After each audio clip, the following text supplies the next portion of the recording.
I don't even know where to start.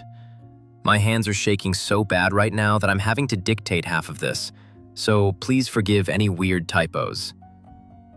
I am currently sitting in my car, parked 3 blocks away from my own house, watching the rain hit the windshield, and I feel like I'm going to throw up.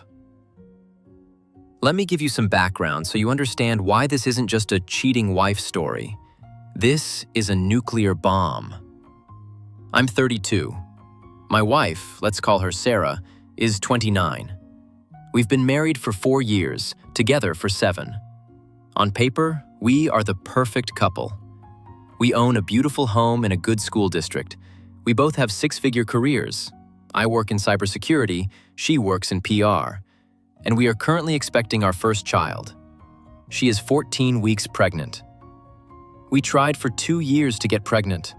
2 years of IVF shots, negative tests, crying on the bathroom floor, and me holding her while she sobbed that she felt broken. When we finally got that positive result 3 months ago, it was the happiest day of my life. Then there is my brother. Let's call him Kyle. Kyle is the definition of the golden child. You know the type. Growing up, if I got an A-, I was lectured on focus. If Kyle got a C+, my parents took him out for ice cream to cheer him up. He's charismatic, better looking than me, tall, athletic, and utterly irresponsible. He's bounced between sales jobs, borrowed money from my parents that he never pays back, and generally floats through life on a cloud of charm. Despite all that, I loved him. He's my brother. Or, I thought I did. Here is where things get messy. Sarah and I are hosting my father's 65th birthday party this coming Saturday. It's supposed to be a massive blowout. My mother asked me, the tech guy, to put together a life and time slideshow for Dad. Being the dutiful son, I agreed. Yesterday evening, Sarah was in the shower. I was in the home office, trying to migrate some old family photos from her cloud account because she had a bunch of candid shots of Dad from last Thanksgiving. I know her passwords. She knows mine. We have an open phone policy, or so I thought. I logged into her laptop to access her backup drive. God, I wish I hadn't. When I opened her photo stream, it didn't just pull up the Thanksgiving photos. It synced everything, including the recently deleted folder. Now, usually I wouldn't snoop. I swear to you, I wouldn't. But the thumbnail on the first deleted video caught my eye. It was a video of our bedroom. Our bedroom. My stomach dropped. I clicked it. It was a video from 3 weeks ago. Sarah was holding the camera, filming herself in the mirror. She was wearing lingerie I have never seen before. Black lace, expensive stuff. She spun around, laughing, and said, "Do you think he'll like this? I want to look good for him tonight." I felt a cold sweat break out on my neck. Him? I was out of town 3 weeks ago for a conference in Seattle. I started scrolling. Not through the photos, but through the iMessage backups that were linked to the laptop. I searched for the dates I was away. There were hundreds of messages to a contact listed as K-Work. Sarah doesn't work with anyone named K.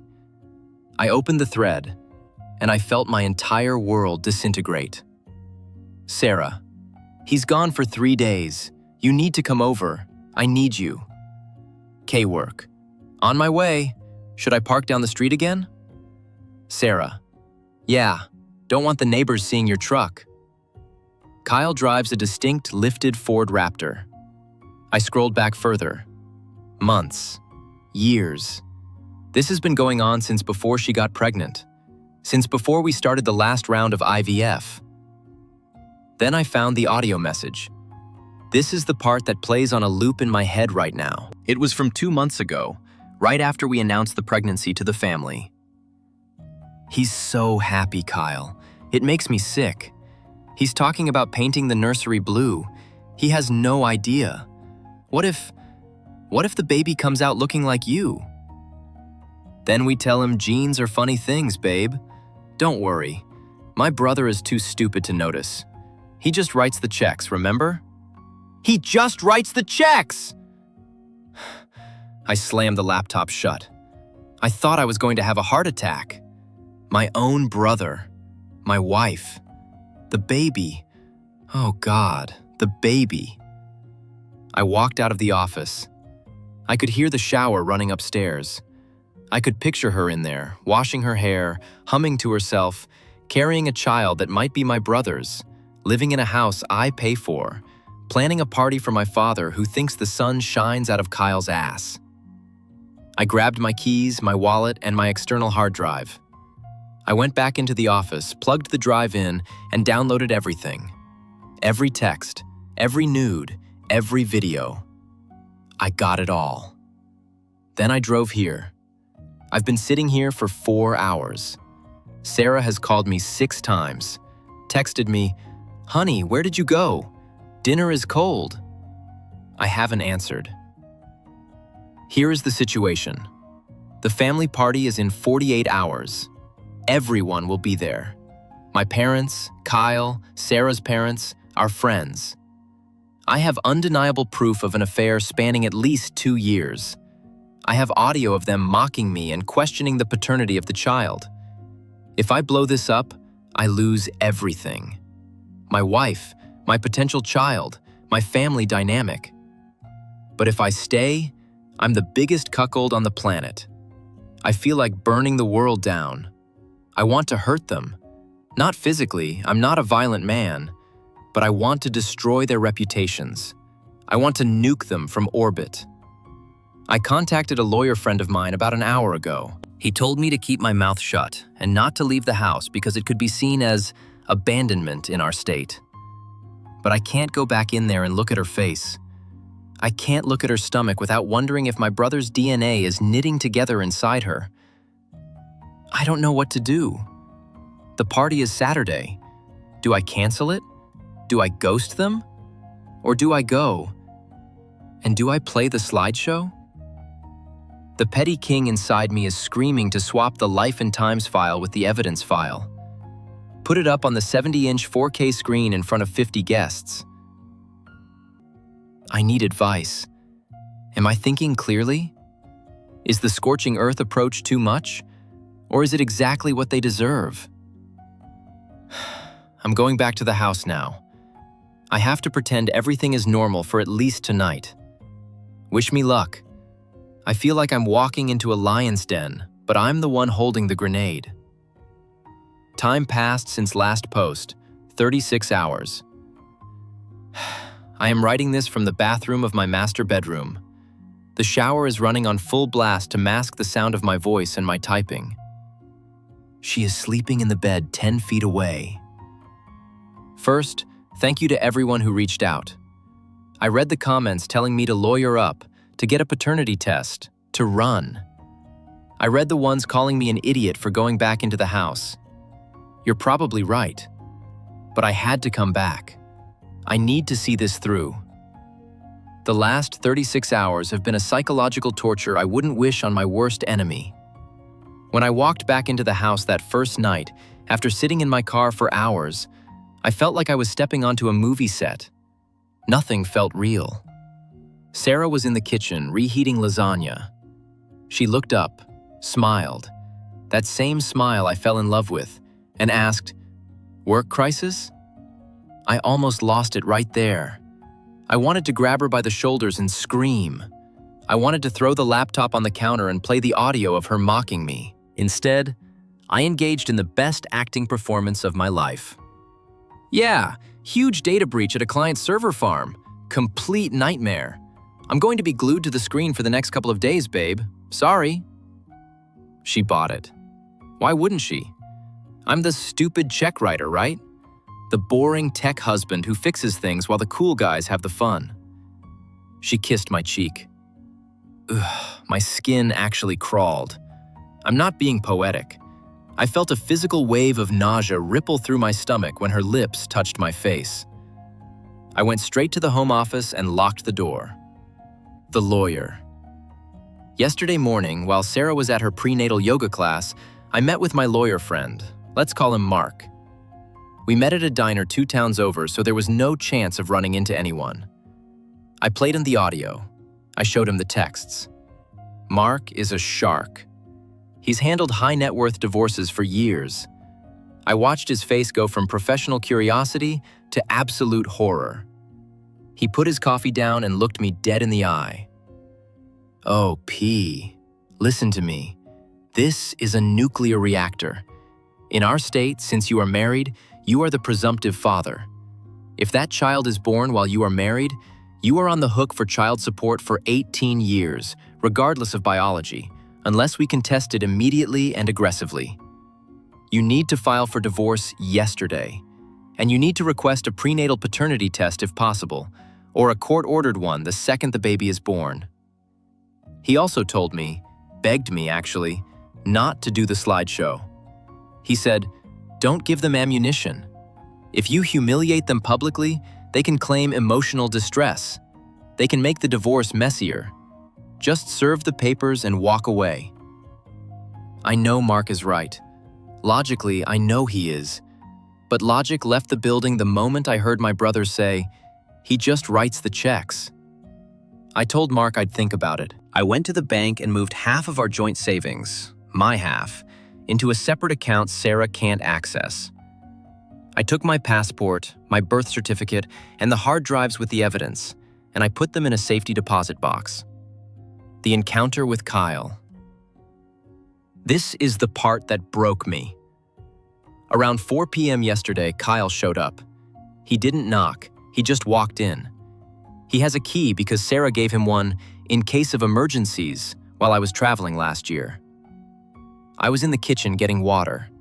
He walked in, looking like the golden child he is. Expensive sunglasses, gym bag over his shoulder. He clapped me on the back. "What's up, big bro? Sarah said you were stressed. Came to help move some furniture for the party tomorrow. Mom wants the patio cleared off." I looked at him. I looked at his face, a face that looked so much like mine, but better. And all I could see was the text message. "On my way. Should I park down the street again?" I managed to say, "Yeah, thanks. Just busy." Sarah walked in then, and I saw it. I saw the look. It lasted maybe half a second, a quick dart of the eyes between them, a microscopic smile. If I didn't know, I would have missed it. But I knew. Kyle walked over to the fridge, grabbed one of my craft beers, cracked it open, and leaned against the counter. "So, how's the little slugger doing?" he asked, nodding at Sarah's stomach. "You guys excited for the gender reveal next month?" The audacity, the absolute unmitigated gall. He was standing in my kitchen, drinking my beer, asking about the child he probably planted in my wife, looking me in the face. I decided to test the waters. I said, "Actually, I was thinking about how weird genetics are. I was looking at Dad's old photos for the slideshow. It's crazy how some traits skip a generation, or jump between siblings." The room went dead silent for a heartbeat. Sarah froze while wiping the counter. Kyle's beer paused halfway to his mouth. Then Kyle laughed, a loud, forced laugh. "Yeah, man, genes are weird. Hopefully the kid gets Sarah's looks and my athletic ability, right? 'Cause if he gets your vertical jump, he's screwed." They both laughed. I laughed too. Hilarious. The preparation. I spent the entire night in the office working. I wasn't working. I was editing. I have the slideshow ready for Dad's birthday. It starts beautifully. Pictures of Dad in the 80s, his wedding to Mom, me and Kyle as kids. It's set to "The Way You Look Tonight." It's a tearjerker. Then, at the 12-minute mark, right when everyone will be wiping their eyes and feeling sentimental, the music is going to cut. The screen will go black for 3 seconds. And then, the bonus content will begin. I sync the audio of them mocking me to a scrolling video of the text logs. I included the timestamps. I included time passed since last update, 3 weeks. I started smoking again. I quit 10 years ago, but 3 weeks ago I bought a pack of Marlboros on my way to the hotel, and I haven't put them down since. I know you guys are waiting for the explosion. You want to know if I actually did it. You want to know if I pressed the button. I did.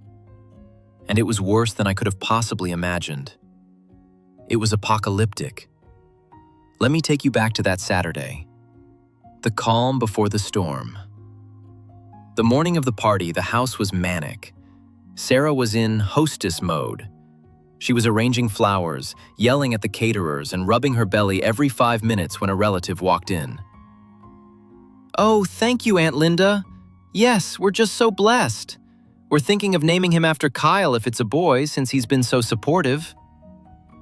I was in the kitchen when she said that. I literally dropped a platter of appetizers. The glass shattered everywhere. Sarah rushed over, hissing at me under her breath. "Get a grip, OP. You're ruining the vibe. Clean this up." Kyle arrived at noon. He walked in like he owned the place, wearing a tight polo shirt, high-fiving my dad. My dad.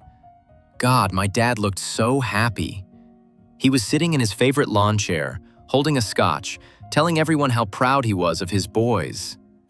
That was the hardest part. Looking at my dad and knowing I was about to break his heart. But then I looked at Kyle, winking at Sarah across the patio, and my resolve hardened into concrete. The event, 7:30 p.m. The sun had set. The backyard was lit up with string lights. There were about 50 people there. My parents, Sarah's parents, aunts, uncles, cousins, and our entire friend group. I set up the projector and the massive portable screen on the deck.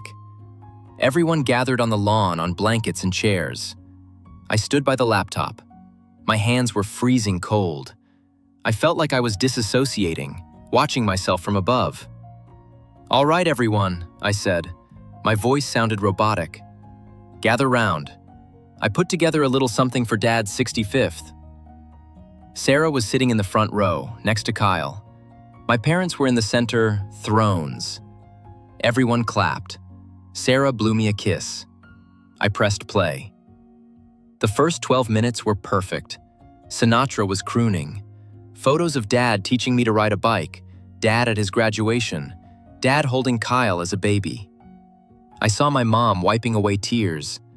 I saw Sarah lean her head on Kyle's shoulder for a split second before correcting herself. Then came the transition. The song, "The Way You Look Tonight," faded out. The screen went black. For 3 seconds, there was total silence. People shifted, waiting for the next song. Then, the audio started. It wasn't loud music. It was the crystal clear recording from the hidden folder. "He's so happy, Kyle. It makes me sick. He has no idea. What if the baby comes out looking like you?" In the backyard, a pin could have dropped. I watched the back of Sarah's head. She froze. Kyle sat up straight, knocking his drink over. Then, the video component started. I didn't use subtle transitions. I hard cut to the text thread. Massive 4K font on a 70-inch screen. Date, November 14th. Sarah, "He's gone. Come over." Kyle, "Don't lock the back door. I want to wake you up." Date, December 2nd. Sarah, "I think I'm pregnant. The timing lines up with that night in the hotel." Kyle, "Don't sweat it. OP will pay for it either way." The silence broke. Sarah let out this guttural scream. Not a scream of fear, a scream of panic. "No! OP, stop! It's fake! Turn it off!" She scrambled up from her chair, knocking it backward. She lunged for the laptop. I anticipated this. I had moved the laptop to the high table behind me. I stepped in front of her. "Sit down!" I roared. I have never yelled at a woman in my life. The sound tore out of my throat like a demon. She flinched back, terrified. On the screen, the explicit video, the one of her in the black lace spinning around for him, started looping. The explosion. My mother screamed. It was a wail of pure anguish. My dad stood up slowly. He looked gray. Kyle finally reacted. He realized he couldn't stop the videos, so he went for the source. Me. He charged me. "You little prick!" He swung. Kyle is bigger than me, but he was drunk and panicked. I ducked, and his fist grazed my ear. Before he could swing again, my best friend, let's call him Dave, huge guy, former linebacker, tackled Kyle into the buffet table. Trays of pasta and ice buckets went everywhere. Dave had Kyle pinned to the grass in seconds. Sarah was sobbing, hyperventilating. "It's not what it looks like. He edited it. Mom, Dad, he's lying." Sarah's father walked up to me. I braced myself, thinking he might yell at me. Instead, he looked at the screen where the undeniable evidence regarding his daughter was displayed to the entire neighborhood. He looked back at me. "Turn it off, son. We've seen enough." I closed the laptop. The silence that followed was heavy, suffocating. The only sound was Sarah sobbing and Kyle struggling to get up from the ground. The confrontation. My dad walked over to Kyle. Kyle looked up, his shirt torn and messy. "Dad, listen, OP is crazy, Enough!" My father didn't touch him, but his voice was so loud it felt like a physical blow. He pointed a shaking finger at the driveway. "Get out." "Dad, get out!" Dad screamed, his face turning purple. "You aren't my son right now. Get off this property before I do something I'll regret." Then my dad turned to Sarah. Sarah tried to reach for him. "Dad, please, the baby." "Don't," he said, stepping back. "Don't you dare use that child as a shield." The purge. It took an hour to clear the house. The police were called by the neighbors because of the shouting. When they arrived, I was sitting on the steps. I told them calmly, "My brother is refusing to leave and causing a disturbance. I want him removed." They escorted Kyle off the property. He was screaming that he was going to sue me for everything I had. Sarah locked herself in the guest bathroom. My mother, who had been sitting in shock for 20 minutes, finally got up. She went to the bathroom door. "Sarah, open the door." "Mom, please, talk to him." "I am not your mother right now," my mom said firmly. "Pack a bag. You are going to your parents' house. Tonight." Sarah eventually came out. She looked like a ghost. She tried to catch my eye, but I stared at the wall. Her parents took her. Her dad wouldn't even look at me. He just took her by the arm and guided her quickly to the car. The legal war begins. Sarah has been blowing up my phone for 3 weeks.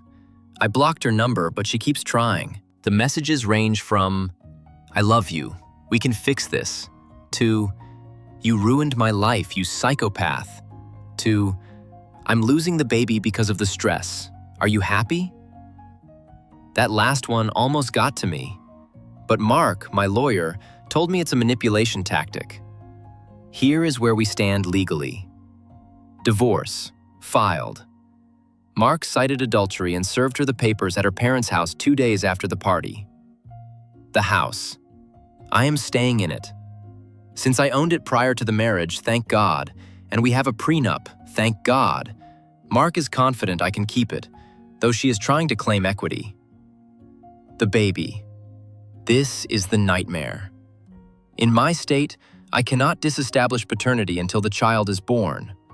So, for the next 5 months, I am legally the father of a child that I am 99% sure is my brother's. However, Mark filed a motion for an in utero DNA test. Sarah is refusing, claiming it risks the baby's health. It's a simple blood draw from her arm now, NIPT test, perfectly safe. Her refusal looks terrible for her. The family fallout. My parents are shattered. My dad had a minor angina attack the night of the party. He's okay, but he's frail. He hasn't spoken to Kyle. My mom is trying to play peacemaker, but not in the way you think. She isn't asking me to forgive them. She's just crying constantly and asking, where did we go wrong with him? But here is the kicker. Kyle posted on Facebook yesterday a long, rambling status about toxic family members and jealousy and how love conquers all. He changed his profile picture to a sonogram photo. A sonogram photo. Sarah isn't just staying with her parents. She's been seeing Kyle. They are leaning into it. They are trying to spin the narrative that they are star-crossed lovers, and I am the abusive, controlling husband who drove them together. I feel hollow. I feel vindicated, but I also feel like I'm living in a crater. The house is quiet. Too quiet. Mark called me this morning. He said Sarah's lawyer is asking for interim spousal support because the stress of the public humiliation prevents her from working. I laughed so hard I choked. I'm not paying her a dime. I have one more card to play if they keep pushing this victim narrative. I didn't show all the texts at the party. I kept the ones where they discuss stealing money from my parents' retirement account to fund Kyle's business idea. If they want a war, I still have nukes in the silo. Time passed since last update, 14 months. It's done. It is finally, officially, legally done. I am writing this from the balcony of a new apartment in a different city. The rain is gone, the sun is out, and for the first time in over a year, my chest doesn't feel like it's being crushed by a vice. A lot has happened since I last posted. The fallout from the birthday massacre, as my friends now call it, was nuclear. If you thought the party was bad, the aftermath was a slow-motion car crash that lasted for months. Let's break this down, because I know you guys want blood. And honestly, you're going to get it. The nuke and the parents. About a week after my last update, Sarah and Kyle ramped up their PR campaign. They were posting us against the world photos. Kyle was telling anyone who would listen that I was a bitter, impotent man who couldn't satisfy his wife. My mother was wavering. She is soft-hearted, and the idea of her grandchild being cut off was eating her alive. She started pressuring my dad to make peace for the sake of the baby. That's when I decided to empty the silo. I invited my parents over for dinner. No projector this time, just a manila folder on the kitchen table.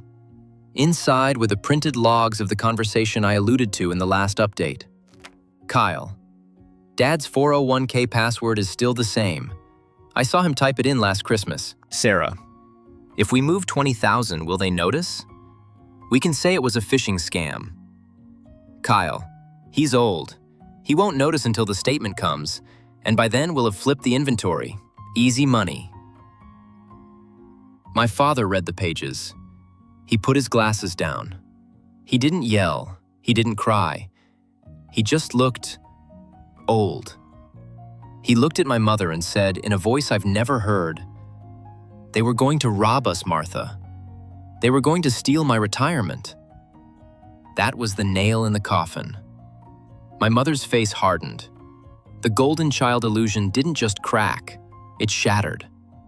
My dad called his estate attorney the next morning. Kyle was formally disinherited.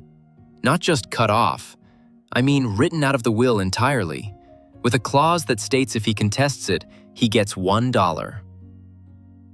The birth and the DNA. Sarah gave birth 6 months ago. It's a boy. I wasn't there, obviously, but my lawyer Mark was all over it. We had a court order for an immediate DNA test the second that umbilical cord was cut. The results came back 3 days later. Probability of paternity, OP, 0.0%. Probability of paternity, Kyle, 99.99%. I cannot describe the feeling of seeing that zero. It was like dropping a 1,000-pound weight. However, because of the insane laws in my state, I was still listed on the birth certificate initially because we were still legally married when he was born. It took another 2 months of legal wrangling to get my name removed and Kyle's name added. During this time, Sarah tried to reach out. She sent me a picture of the baby. The caption read, "He has your nose. Please, OP. He's innocent." He doesn't have my nose. He has our nose. Because Kyle and I are brothers. I didn't respond. I forwarded the message to Mark, who added it to the harassment file. The divorce. We went to mediation 3 months ago. It didn't last long. Sarah looked terrible. She's gained weight, not just baby weight, but I've given up weight. Her hair was unwashed. She wouldn't look me in the eye. Kyle was waiting in the lobby. He looked even worse. He's lost his job. Sales figures tanked when you spend all day fighting with your family. And the shiny veneer is gone. He looked like a 30-year-old frat boy who stayed at the party 5 years too long. Mark was ruthless. We have the prenup. We have proof of infidelity. We have proof of conspiracy to commit fraud against the family estate. Sarah gets nothing but her personal effects and her car, which she has to refinance in her own name within 30 days. She signed. She didn't fight. She just signed the papers and whispered, "I'm sorry." I looked at her. I felt nothing. No hate, no love, just an immense exhaustion. "Goodbye, Sarah," I said, and I walked out. Where they are now. This is the part you really want to know. The star-crossed lovers are living in a 2-bedroom apartment in the bad part of town. From what I hear through the grapevine, cousins talk, it is a miserable existence. They have a newborn that screams 24/7. They have no money. My parents have gone absolute no contact. Kyle is working at a car dealership, but not in sales. He's in the service intake department. Sarah is trying to get back into PR, but it's a small town, and the story of the birthday slideshow got around. Nobody wants to hire the woman who slept with her brother-in-law and plotted to rob her in-laws. Rumor has it they fight constantly. Screaming matches. Police have been called twice for noise complaints. Turns out, when you build a relationship on deceit and adrenaline, it crumbles pretty fast when you're broke and changing diapers at 3 a.m. Where I am now. I sold the house. I couldn't stay there. I kept seeing the ghost of her in the kitchen. I took the equity, which was substantial, and I moved to the city. I got a new job with a 20% raise. I've been in therapy for a year. It's helping. I have trust issues that will probably last a lifetime, but I'm working on them. I'm dating again, casually. Nothing serious. I met a woman a few weeks ago who is an architect. She's funny, smart, and she hates social media. We'll see where it goes. Final thoughts. People ask me if I regret doing the slideshow, if I regret blowing it up so publicly, if I regret ruining the family. Sometimes, late at night, I wonder if I should have just quietly divorced her. But then I remember the text. He's too stupid to notice. He just writes the checks. No, I don't regret it. They relied on my silence. They relied on my decency to protect their indecency. I just showed them the mirror.